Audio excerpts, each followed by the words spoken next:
Let's move on, because the Irish Pharmacy Union wants you to go to your local chemist if you have a concern about your sexual health. Now, Ian Power, Executive Director of Spun Out, what do you think of that? I think it's a great idea. I think that, chemists and pharmacies are in the heart of every community, and I think the aim of the sexual health strategy that the Minister launched before Christmas is to try to widen and access to sexual health advice and also to testing, and I guess this is the first step in doing that. Now, Kathy Maher, the President of the Irish Pharmacy Union, also joins us on the line. Kathy, good afternoon to you. Is this not the sort of thing that really, if people have a concern about a condition and it's the sort of thing that's going to need a prescription, that they're meant to be going to their doctors for? Hi, it's a really welcome campaign. I suppose what we have to think about in addressing sexual health and reducing the stigma around sexual health and getting people to talk about it, and to really, these problems, when they're identified early on, can be treated early on. So we need to get people to the quickest healthcare professional they can, and the pharmacist is the accessible healthcare professional. We tend to be open more than 50% more than GP surgeries. We're open at weekends, late nights, and we think of the age groups of the people that are affected by sexual transmitted illnesses and diseases. It tend to be the younger age group. With some really startling statistics, 15 to 24-year-olds account for more than 39% of all cases of chlamydia, gonorrhea, herpes, simplex. Those people may be on their way home from work, on their way home from college.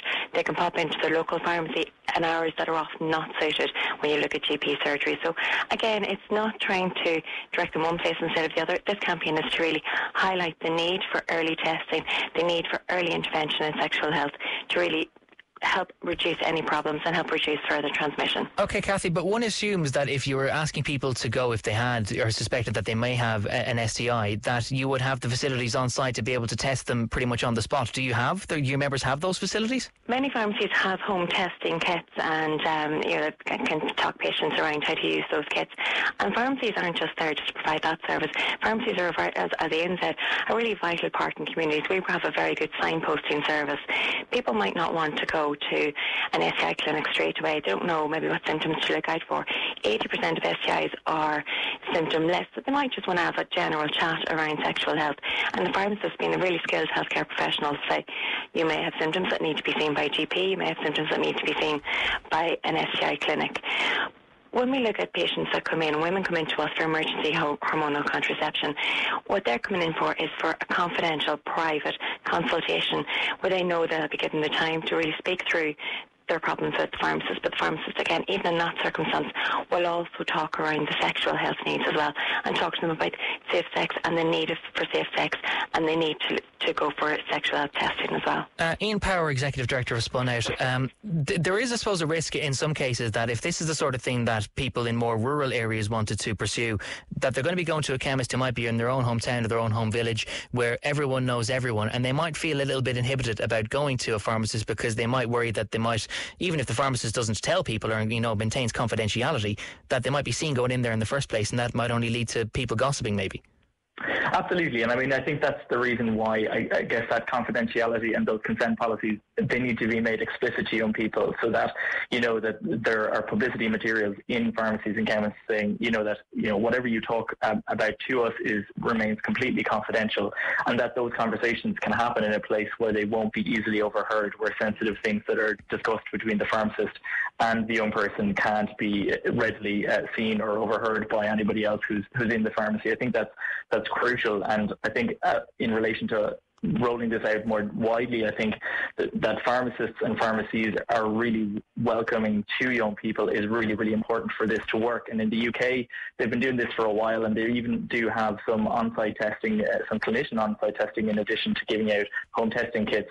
And they've got a really useful set of criteria for pharmacists and all health services called You're Welcome, and it's basically the 10 criteria you need to fulfill to be able to make sure that you're providing a service that young people will want to go to. And key to that is confidentiality and consent, and creating the right environment for people to feel comfortable and safe to have those non-judgmental conversations, those sex positive conversations.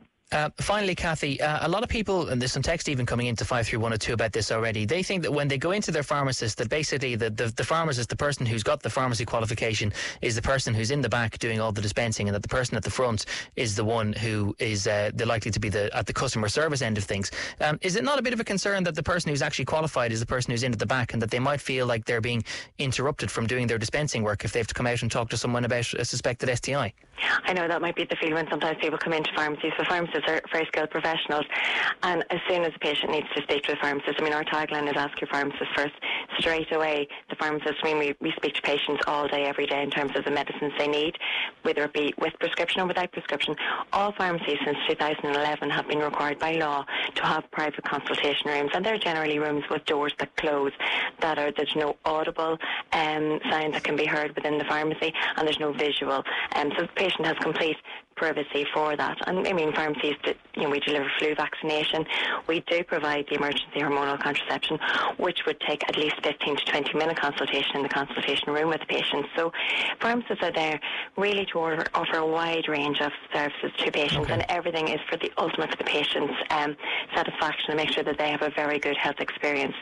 In line with Healthy Ireland, we have to remember that pharmacy is not just about giving out medicine and making people better, but we're also about keeping people well. And this campaign gives a really good chance to ensure that the earlier the diagnosis, the more educated, the more information people receive about this campaign. It means earlier treatment would prevent complications, would prevent fertility problems later in life.